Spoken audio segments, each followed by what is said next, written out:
Hello, we have Jodi Moreno on the show, and she's a culinary consultant working with events, food styling, and recipes, amongst other things, an author. And it seems like you have done a lot of stuff because I was kind of peeping on you and doing my, like, just trying to learn a little bit more about you. And I was like, wow, Jodi, you've done a lot. So, I'm glad that you're here on the show today, sharing how you kind of went through this journey working in food. And like a lot of people would love to do what you've been doing for yourself. And I wanted to share your journey on how you kind of managed to do all these things. We'll get into it. But yeah, so welcome to the show. I'm glad you're here. Yeah.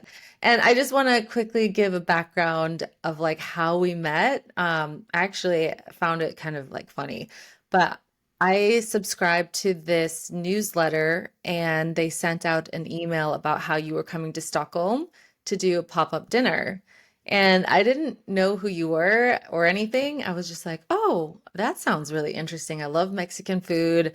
My mom's South American, so like I grew up like eating, just the kind of food, from Mexico or like Peru. And I just was like, this sounds really awesome. So I just signed up right away and then I went to your dinner. So that's how we met. So random. So random. I mean, even being in Stockholm for me was, I think that's the furthest away from home I've ever looked. So it was nice to Yeah. see someone who was like really excited about being there, the food and everything, because yeah, it was a completely different experience for me. Yeah. And I do want to get into the pop-ups just to kind of get into that, but I think I want to wait just until a little bit later because I want everybody to kind of get a little background about who you are and kind of how you ended up like living in Mexico and yeah. Why don't you just give us like a quick little like background about yourself, like, where you're from and all that.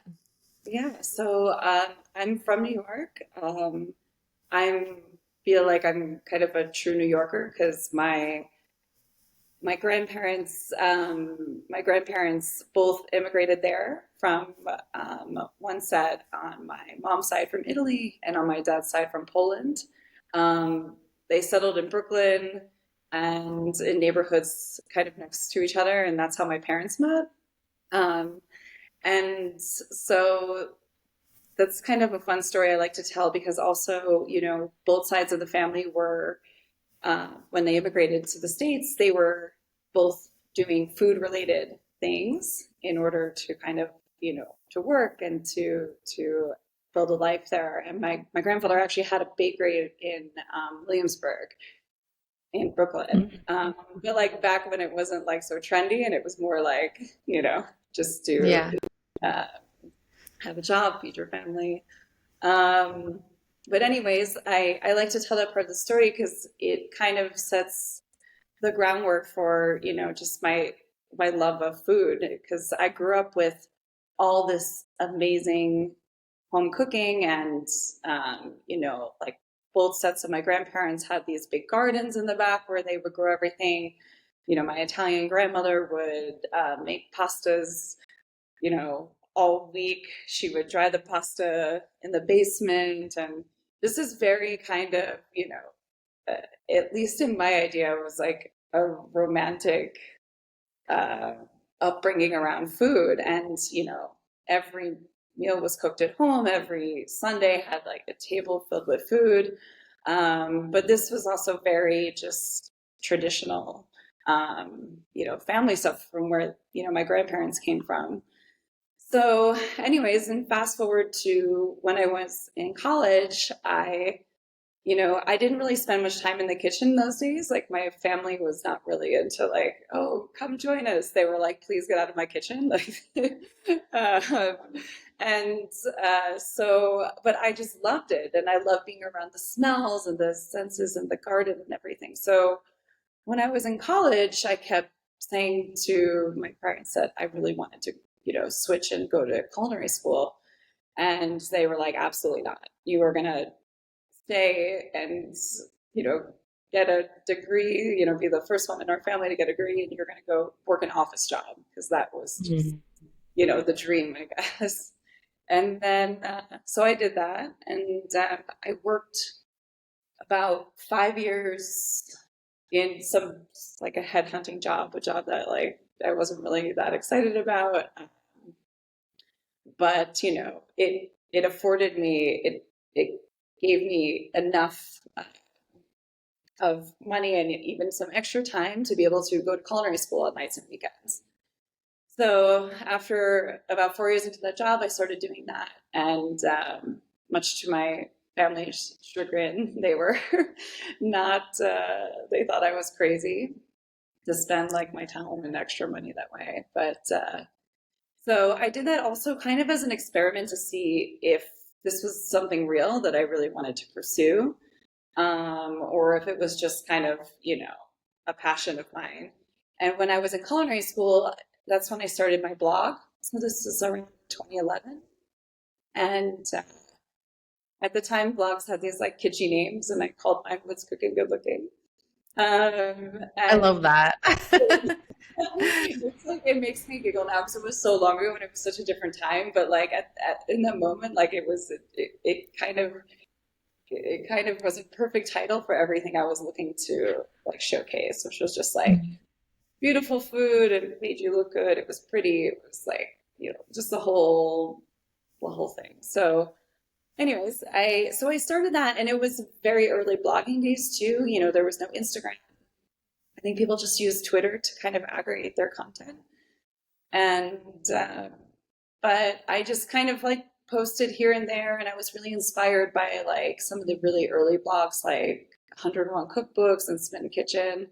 So I kind of followed their formula. Was like really enjoyed taking the photos. I really enjoyed coming up with creative recipes that I thought were, you know, worthwhile sharing. And I think that's where I found my niche and found out that my strength was, and this was also while I was taking this culinary program, but I realized like, oh, I love to write recipes. I love kind of the scientific part behind it. And I love, you know, just coming up with things, testing things. And so I just kept doing that. I graduated my culinary school program. I decided I was going to quit my job, and I started private chefing because I didn't know what else to do. Because I didn't really want to work in a kitchen on the line. I tried that, and I was like, well, I love restaurant life, but this is really hard. So I was like, maybe the private chefing will afford me more flexibility. So I started doing that, and I was like, ugh, like it doesn't feel like it doesn't have heart and soul like a restaurant does. Um, but I kept up with the blog, and then, you know, about a year after starting the blog, blogs really started becoming popular, and people started reaching out to monetize and to do sponsored posts. So, you know, I started doing some of that, and I started realizing, like, okay, I'm making an income from this. And then the kind of turning point was my blog got nominated for like a best blog by Sever magazine. Mm. Um, and so that really changed everything. And then I started getting contacts from publishers, from, you know, all sorts of sponsorships. And then the blog really took on a life of its own and kind of built a career for me. So I started kind of ghost writing cookbooks, I guess you would say. I was doing more commission style where they would have like a theme, and I would write about it. So I did two of those. Can I ask how that works? Like Yeah, if you want to be like a ghostwriter for a cookbook? I didn't even know that existed. yeah. I don't know if that's the right term, but I think that that's a term maybe people can understand because it wasn't. I did the first book I did. My name isn't even on the cover. It was more, you know, it was someone at Penguin Random House, and I think that cookbook publishers will do this. They'll see like a niche that's not being Mm. filled, and they'll go to someone who they think might have a lot of knowledge in that, and they'll say, "Can you want to write this?"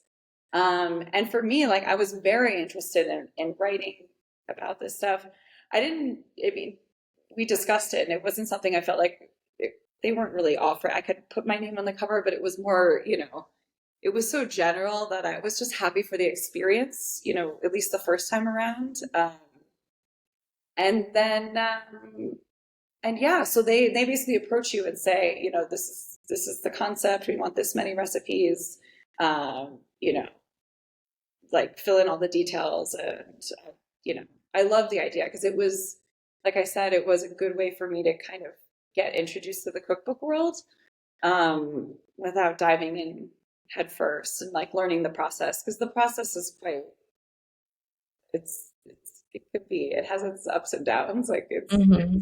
it's good to know like it was good at least for me personally to know beforehand. um, That's really interesting. I'm also really curious. I know I'm staying back here in your past, but I guess it leads to the future. But how did that blog, like, how much time did it take to really run a blog? Was it a lot of work? Did you feel like this is working, but I have to put a lot of effort into it? I mean, because when we describe things as like as the past for ourselves, we kind of are like, whatever.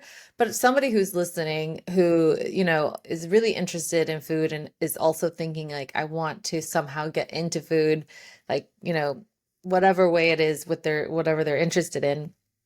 Like the reality is like you probably had to put in a lot of work, right? I mean, or was it easy?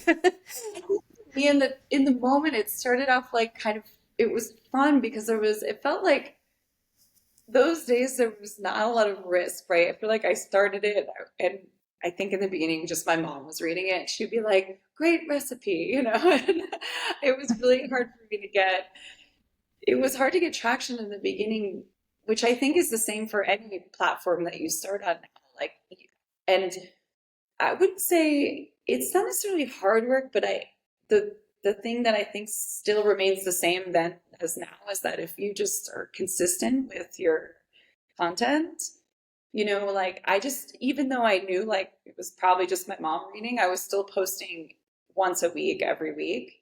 And then that was more the format for growing. I mean, if you did 2 to 3 times a week, you would grow a lot quicker, but it would take a long time to generate this kind of content because it was long format. I was taking a lot of photos, editing them, writing a lot. And so it was almost hard to do more than one a week and stay fresh Mhm. and keep the content good. So for me, that worked.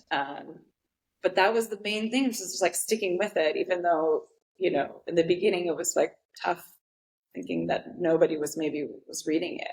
But all that time I was building up kind of this portfolio of this content that once it started gaining traction, like people could go and they have all these things to look at.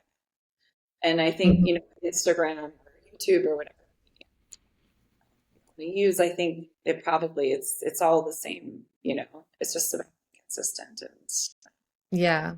consistent in what you're putting out there and in like how often you're doing it. Yeah. And you said that you were photographing your content as well. Did you already have like some sort of interest in photography, or was it just like, okay, I need a camera, I need to document things and I'll learn, or Well, I was lucky because this is the part I didn't mention. Like when I was in college, I was actually studying visual performing arts, and so my very first job was actually in a photography studio uh, with a photographer. But I was more post production, so I didn't really have that much experience behind the camera. And but he did give me a camera that kind of sat in my closet for years, but I have to say that I've always been more like on the artistic side, like every my things that I've studied, and I have found great joy in the connection between that part of things, like the artistic side, and just food, because I think that and especially in what I've, you know, made this kind of niche for myself in, or now a lot of people have, but um, that's, combining these two things where it's like a little bit of creative and the photography and the styling and all that. And then also, just the beauty that, I mean, food is such a beautiful subject. And so it makes it like really easy. yeah, and you can see that in like your photos and like in the way you're plating the food, the creativity part. And I did see that you have like a course on like you have a course on like the art of plating. was like, oh, this is awesome. I need to learn how to like do that instead of slopping my food on the plate.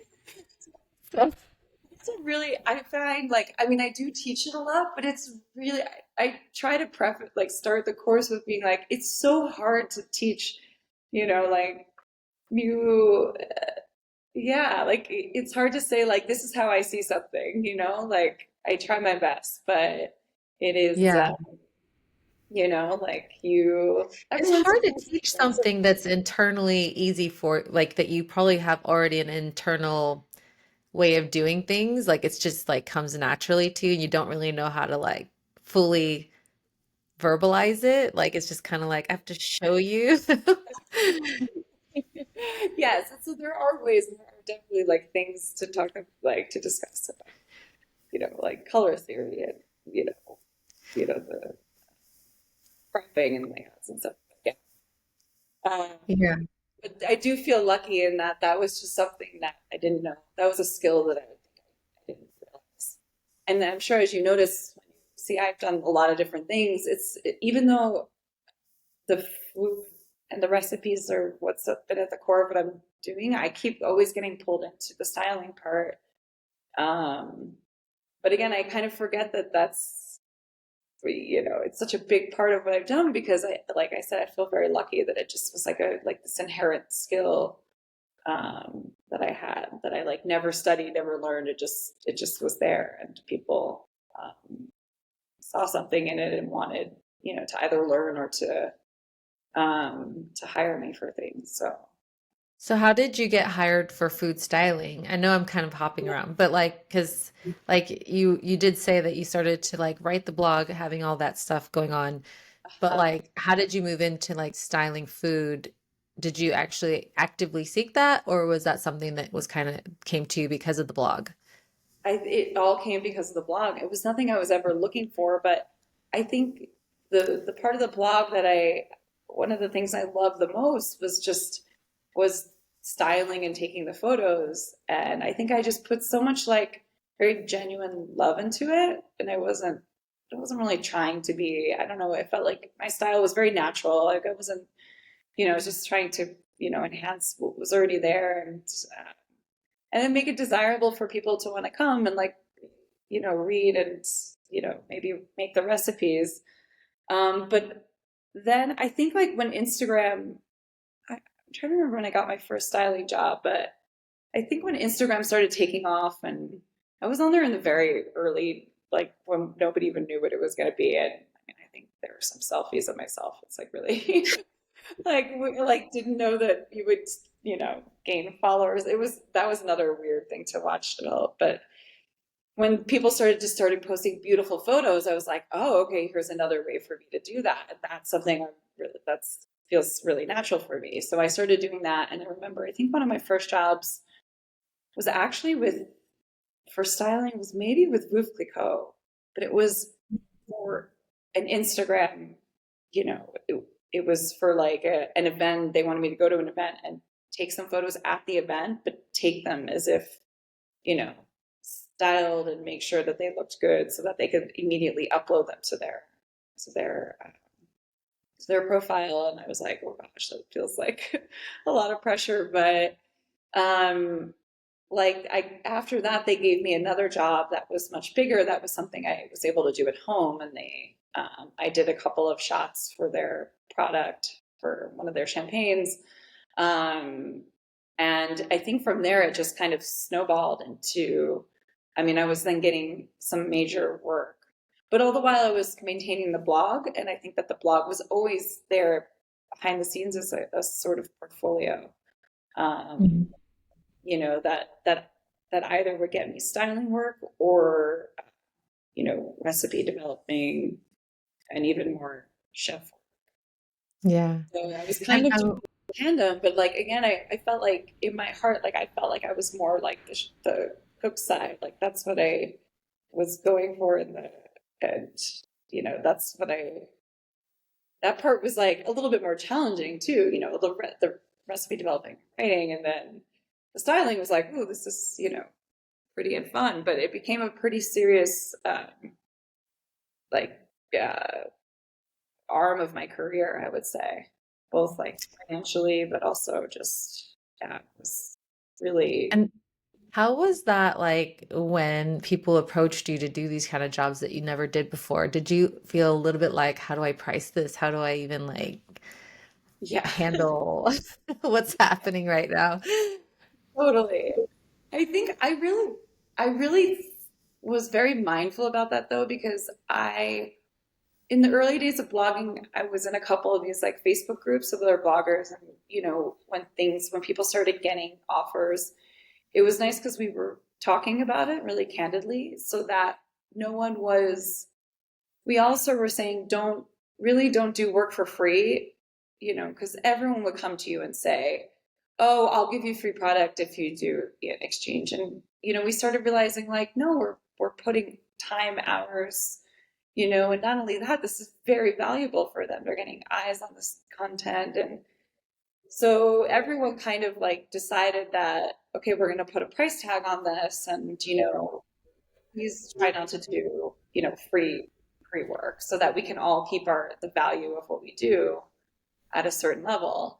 And so I always was keeping that in mind at every job that I took, and I never wanted to work for free, but it was always like, okay, maybe I will take less depending on the brand, look at the whole picture, do I align with the brand was always a really important thing.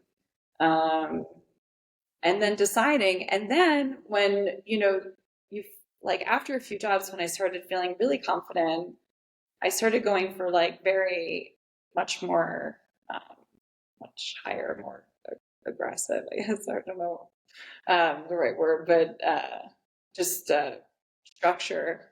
And Mhm. at that point, I have a contract. I have kind of like a minimum rate. Um, but the numbers that it grew to, I was quite surprised. I still am. But at the same time, I'm proud of that, because I feel like, it was a skill, a highly desired skill, that people wanted. And, if the brand had a high budget and this was something they felt there was a value for, then, then that all makes sense. But it is a really tricky. I love to talk about this because I think the more we talk about it, it's really tricky. Like, how do you value, you know, I know. I skill? work with photographers. I'm a photographer. And the reason why I started this podcast is because I have worked with so many entrepreneurs and so many people like just trying to make something happen for themselves or feeling a little lost. And I just felt like when we share the story of like how somebody made it through someplace or struggle, you get clues, right? And so it's really important to share those stories and like the ups and the downs. And I think that a lot of people want to talk about the good things, but I think it's important to talk about the things that were really difficult as well. And a Totally. lot of the times, like I work as a photographer and I know a lot of photographers out there and they do struggle with this. Like so many people want to trade you for your time or they don't want to pay you, but they want to give you like free items to promote their product. And it's just like, yeah, I get that, but I still need to get paid. It's my time. And if I want to do this as a living, I can't treat this like a hobby. I have to treat it like a real business. And so I think a lot of people get stuck here and then they quit because they're frustrated that they're not being valued or they're not getting paid and they think everybody's cheap. And it's not really that. It's just more about like being more like structured and really kind of stepping up for yourself and being confident enough to say that and be like, okay, you know, but yeah. Sorry, Yeah. I don't know if you could hear that. The ice cream man came rolling by in the background. And then now my husband's texting, and I thought I put on like the do not disturb. Sorry everyone if you can hear it. But yeah, I think it's really important that like that people talk more about that stuff and learn to value themselves as a creative in general. So, Yeah. yeah. And I think as you're just saying that, I realized like I feel without having a sort of both like personal mentors and like these communities, whether it's just like this Facebook community or something, like I think I probably would have given up or just done work for free and just been like, ah, I have to do something else, you know.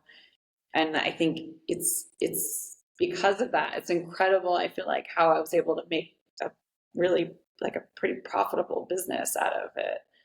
I feel like because I was able to have so much advice and so many people, you know, so many other, you know, knowing that other people were in the same position, and Hmm. I think that's really important. And I also Did love, you invest in mentors or like, no, not invest, just like people that I met who I yeah. looked up to. And like one of the first things I did was like, well, I guess this is sort of an investment because I went to a styling course with this really lovely, she was incredible. She was like a bit ahead of me in the styling, or a lot ahead at that moment. And I went on this course and I met, you know, maybe 12 other women who were all like interested in trying to do the same thing. I'm still friends with like a lot of them. And I've seen some of them gone from nothing. Like one of my friends who I adore and I look up to so much, she went to this course and she's like, I'm a mom. I just had 3 kids. Like, I miss working. I miss my photography. I need something. And all of a sudden, she becomes like, a few years later, she keeps pushing. She goes this course. We all are mentoring each other. And she became like the photographer for the Washington Post, like for their, you know, Mm. and beyond that, is like living her dream life. And it's just really cool to see. And when you see stories like that, you know, I also like telling those stories and mentoring people, talking about it. Yeah. So that, I do the same thing too. Like when I've invested in like workshops and I've met a lot of really great people, but also like people contact me and ask me questions. And I mean, I can't give everything away because it's just a lot of time to explain everything. But like if somebody comes to Stockholm and they're like, "Hey, I'm new and I moved here and I'm trying to figure things out." I've gone and had like a coffee date with them and just kind of gave them advice. But because I think it's really important just to like like, you know, pass it on to somebody else if somebody needs help. I mean, you can't like fix all their problems, but you can maybe guide them in the right direction. So I think that's really important to like also not gatekeep like every single thing, because I don't think that that's really benefiting anybody. But yeah, I think that's important to like have a community or meet people that are doing something similar to you that you can either ask questions or, you know, invest in if you feel like that's the way you need to go. But yeah, I think that's really important to do that, to have that community aspect. So yeah, 100. yeah.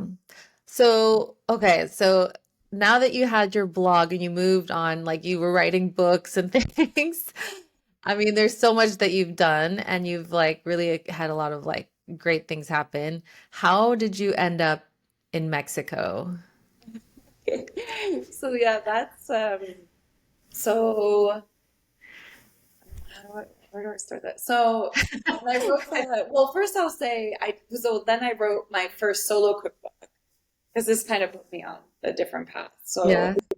I did my first solo cookbook, which was called More with Less, and it was such a crazy process, and it was so emotional because it was my like this. I mean, I've never been so emotional. I think it was just getting this huge thing out of me that had been living in it for so long. And it did really well, and I got nominated for a James Beard Award. Um, that that also put me on like a completely just a different route where I mean I was starting to do a lot more work in the kitchen because that's just what I loved. I was consulting with restaurants at that time, and I was working with chefs.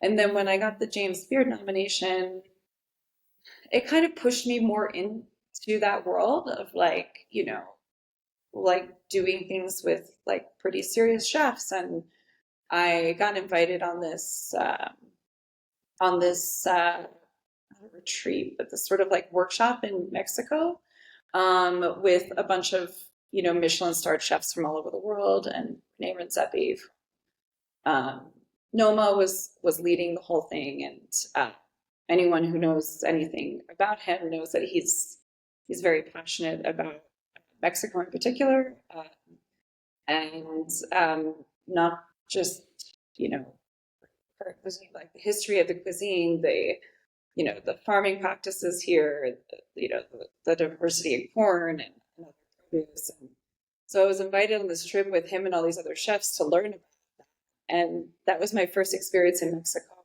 seeing it aside, completely outside of, any beach town, you know, cool city. Like we were like in the jungle, you know, studying corn, Mayan women who, lived in these lands for generations and generations. I just became in awe with Mexico in that moment, but also just wanting to be more in that chef role and like being so curious. And I wanted to like learn and get new skills and kind of take my career in a different direction. So from there, I started talking to some of the chefs, was kind of like mentors and seeing what I should do. And they were like, well, why don't you go work in a restaurant for a bit? Like you could stage or, which was kind of like a chef internship thing. And I was like, okay, I'll go back and be an intern because I really want to learn. And so this was now February of 2020, right before COVID. Oh my gosh. So yeah, so I'm like, I'm going for this. This is what I want to do, is the change I want to make in my career. So I get a job in San Sebastian, a 3 Michelin star restaurant, but COVID started wiping out everything and they couldn't get my visa and all this. And I was in complete denial. I was in such focus, like, I'm gonna get this stage, I'm gonna go somewhere and learn. And I'm like, COVID is not coming here. This is not happening. So the day that they told me I couldn't get the visa passport for Spain, I was in Miami for something else. And a friend of mine calls me and she's like, Jodi, you're not going to believe this. Like, I just ran into Francis Molman, who's, for anyone who doesn't know or in the food world, like he's a very well-known chef in Argentina who cooks with fire, does these very theatrical events. He's kind of like a stylist in his own way, but he's also just this like very infamous chef. And she's like, I told him your story and he wants to meet with you. And I was like, oh my God. So long story short, I had this like lovely meeting with Francis Malman, which was like a dream. I never even thought in my wildest dreams I would be having like a one-on-one glass of wine with him. And he offered me a job on his like traveling food team, uh, which would involve both cooking and styling. I couldn't believe it. I was literally like, I'm the luckiest person in the world. This is my dream job. I can't believe my friend writes this so the day that I didn't get the other job. This is meant to be. So I'm like, remain in denial. I'm like, COVID's not happening. It's not happening. And I get my schedule for him. I'm making my way down to Argentina. And halfway there, I was in Mexico and I was with a bunch of other chef friends for an event that we were at. And COVID, we're like getting calls that like things are shutting down. Like, the New York was about to shut down. Europe was a mess. And, everyone's kind of like, oh, the restaurants, it's with all these people who worked at restaurants, so like restaurants are going to close.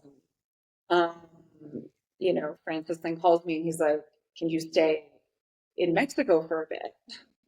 So I started with that. So I was like, yeah, sure. We thought it would be like, 2 days, 2 weeks, like nothing more.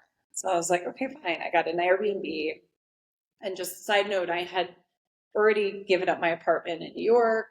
I had tied up any loose ends I had there so that I could go travel for 6 months to a year with him. So I was kind of in limbo and I'm like, okay, well, I guess I'll stay here. So I stayed in Airbnb for a little bit and then things started getting worse and worse. And, but I'm in Mexico and I like was really, really, really fascinated with Mexico in that moment, just anyways. And I had not spent much time in Mexico City and I was just kind of hanging out in Mexico City. Because it wasn't even a choice. I just really, really, truly got stuck. Um, and I So you was, couldn't leave at all. You couldn't I go was anywhere, able to or kind of leave, but I wasn't going to go back to New York because I didn't have my apartment in New York. Was an absolute war zone then. Mhm. I had friends in Miami, but I was like, I'm going to do the same thing in Miami as I am here. I felt really comfortable. I didn't really know many people. I knew maybe one or two people, and, you know, but I felt safe. I felt okay. And I was like, I was going to the markets. Mexico hadn't quite shut down. It was a couple weeks after the US. So I was like checking out the markets. I was like, oh my gosh, the produce here is amazing. Like, I just want to cook with something different. And I want to, so I was like, I'm just going to stay in this little Airbnb kitchen and cook and experiment with and learn about, Mexican food while I'm here. And, I picked up some books and like, that's all I did. So I spent like a few weeks just like doing that and cooking. And like, actually that time was just, I mean, for me, it was really special. It's not, I mean, that was like a very up and down time. Like some people had, it was a horrible time for some, and some people, but for me, it was like I was alone. It was the first time I've ever been alone like that, and in a place I didn't really know, and it just felt like, everything just felt so vibrant and new and fresh and exciting, especially for cooking. And I think that's something I was looking for anyway. Like I just wanted to see things differently, and so that experience gave that to me. And then, there's a lot of other like side story. Then I had a back injury and I had to stay because of that. And I had to have a surgery and that kept me oh there my for gosh. more months. Yeah. I need to get into details of that. But it all kind of like, but in the end of that, it made me think like, wow, I went through so much here and I'm starting to feel like I feel very comfortable here at this point. I feel safe, happy, and feel very inspired. And so after that, I just decided like I would stay and got a long term lease, and and then I stayed, and I'm now here. But I live a little bit outside the city now, but I'm still. Where is specifically in Mexico City or? Yeah, so I was in Mexico City. I now live about 2 hours from there in a town called Okay. Bravo. That's like a lake mountain town. Um, where I have like a view of the lake from my kitchen, and it's like very serene and peaceful, and it's a lot of nature, and so.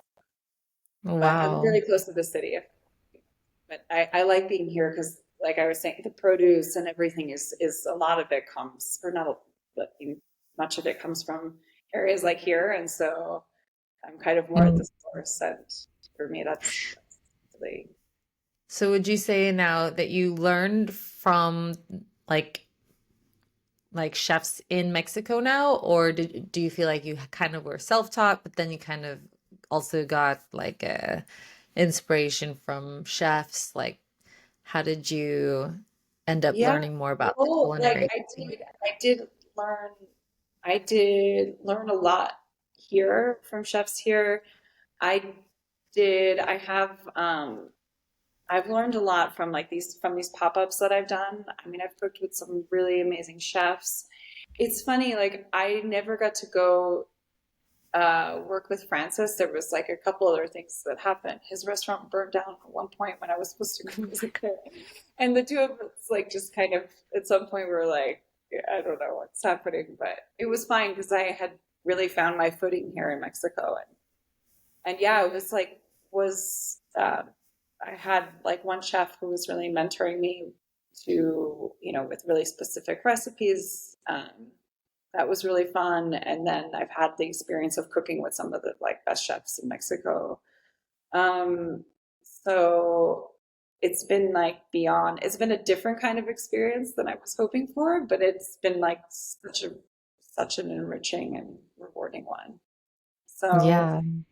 and it put me on a different path, but I guess it's the one that, was more meant to be. Yeah.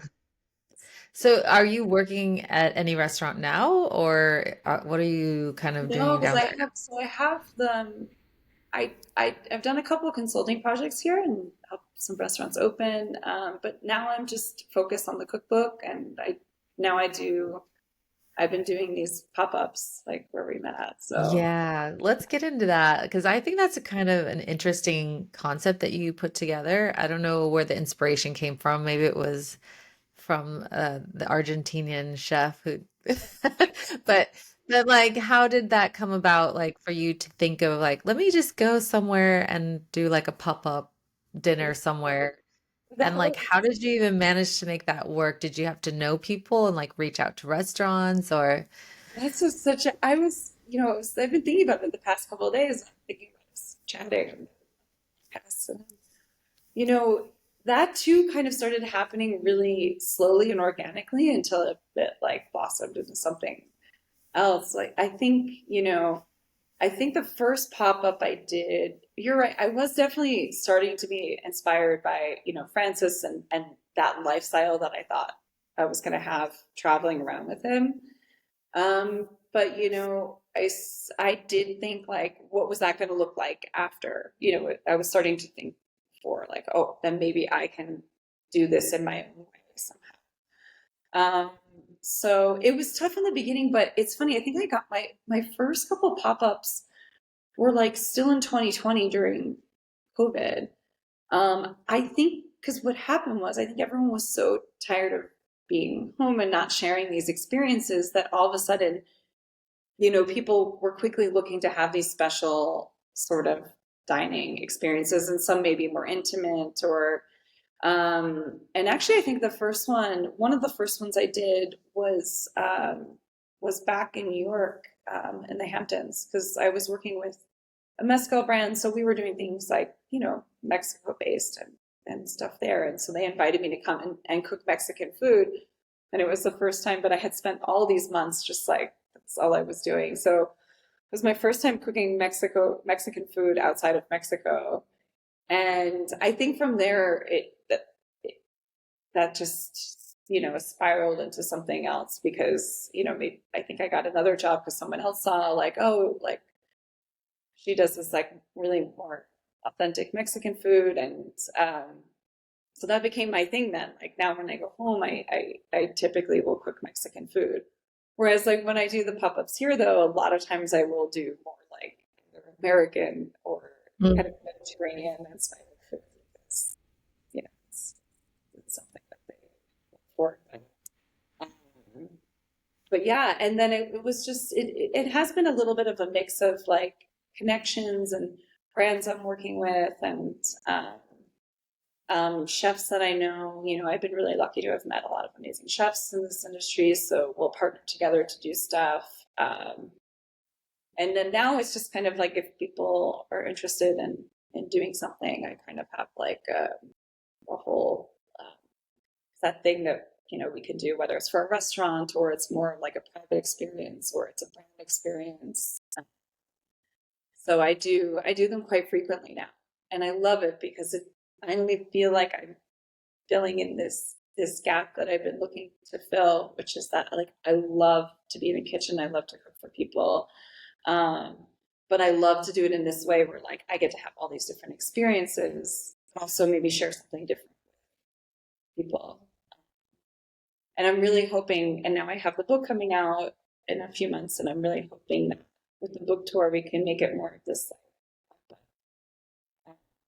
experience, and hopefully bring all these worlds together. Um, Yeah. I have more questions really quick about the pop-up. Like, how easy is it to put something like that together, especially if you're traveling to a new kitchen, getting sourcing items? Like, how has it been tricky, or like, have you had any like bumps in the road? I Like, think like it's so funny. I feel like for some reason I was made for this because I love like I am a I I love problem solving. Like I love like or it doesn't even have to be a problem, but I love like putting the pieces of stuff together. If there's a problem, I'd like to fix it. So I feel like these kinds of things like I was made for. It's not for everyone because each has its own kind of unique. challenges, and some have some major pluses, some have some major minuses. One of the first pop-ups I did, the one that I just mentioned, um, I mean, they barely even had a kitchen for me, and I was literally, they gave me a trash can and turned it over and put a cutting board on top. So I learned real quickly, like, you have to just adapt to different situations. And I've been in situations before too where they don't even tell me that they don't have a proper working kitchen. I did one in New York last year where they were like, "We have a kitchen," and I showed up and it was just a stage kitchen. None of the equipment worked. So like I have to scramble and Like, find, how am I gonna cook? yeah. And it's like I kind of, I don't know, I like thrive on the challenge, like, and I'm used to walking into everything and being like, there's gonna, something's gonna be, and you learn the only tricky thing with that is that I feel like I can never get ahead of it. Like, it's hard for me to predict every problem or every this or that. So even if You just I, need to have like a list yeah, of like a running list. every You have topic, this new every time questions. you go. Do you have a working kitchen? Does it actually work? Is this, Yeah, exactly. Oh my gosh. and yeah, like there has kind of become a mental checklist that but like I said, there's always something new that. Yeah. Yeah, I love that part of it. And sometimes it's great, and I always meet people, and the chefs in every kitchen I go to, I rarely have, I mean, it's almost always this great experience where, like, Mhm. it's so nice for them to welcome me into their kitchen because that's not always an easy thing for a chef to do. So, um, Yeah. it's usually my favorite part. And like working with them together and sourcing together. Um, Mhm. I think chefs just have that kind of like, let's get it done mentality. And so it usually, when working with chefs in the kitchen, that's usually how it is. The administrative side is different, and that can be more straightforward. But Yeah. I think the pop-up idea is really interesting because it gives you the ability to still work in a kitchen and you just don't have to like worry about being the owner of the kitchen, yeah, running it and having to deal with like all of that stuff, right? You just get to like borrow it and yes, you know, and that's like a really big plus, I think. So it's kind of smart. totally. And actually, it's funny. Like here, and I'm thinking of kind of shifting this model a little bit so it is less like chaotic and all over the place. And I just show up some places, and other places I have to do everything. So here I have enough equipment that I'm basically a catering service here in Mexico. I could bring everything and set up a full kitchen because I've had to do that before. So, I'm kind of like going in the direction of like, okay, like unless I'm going to cook with another chef in their kitchen, um, Mm. you know, to keep it more of this, like it's a little bit like catering now, but I hesitate to say that I'm a caterer because I think that's a totally different business. Yeah, I don't think it's very much like that. I think you have some other like thing going on. But one last thing about this, like, so when you came to Stockholm, who did you know somebody? Like, was it somebody that you had contacts with, or you just like picked the restaurant, Yeah, or? no, no, no. I was that I was invited there to do, and that's why it was so far from anything else I have done. But I have a really good friend who's from Oslo and in Norway, and so she wanted to connect me with her friends who have the restaurant group in Stockholm. And so, because they were looking to do some sort of like pop-ups and activation to do, fun things for their brand. So we started talking in the summer. I told them I was going to be in Europe in October. So then we just like put it together pretty. But I think like that one was interesting because if pop-ups aren't in your, like, if you haven't done a lot of them and they're not in your kind of model, but you think it's going to be a good idea, like then there's a lot of teaching that I have to do, and then there's a whole other list of questions I realize that you have to ask and stuff. But yeah, that was a friend of a friend and like an invite, and um, yeah, I've done a bunch of those too, but um, they usually have some sort of, you know, like there is like a bigger brand behind it. Like they have the French group and they wanted to do something like more for the entire group. Hmm. So that's what it Yeah.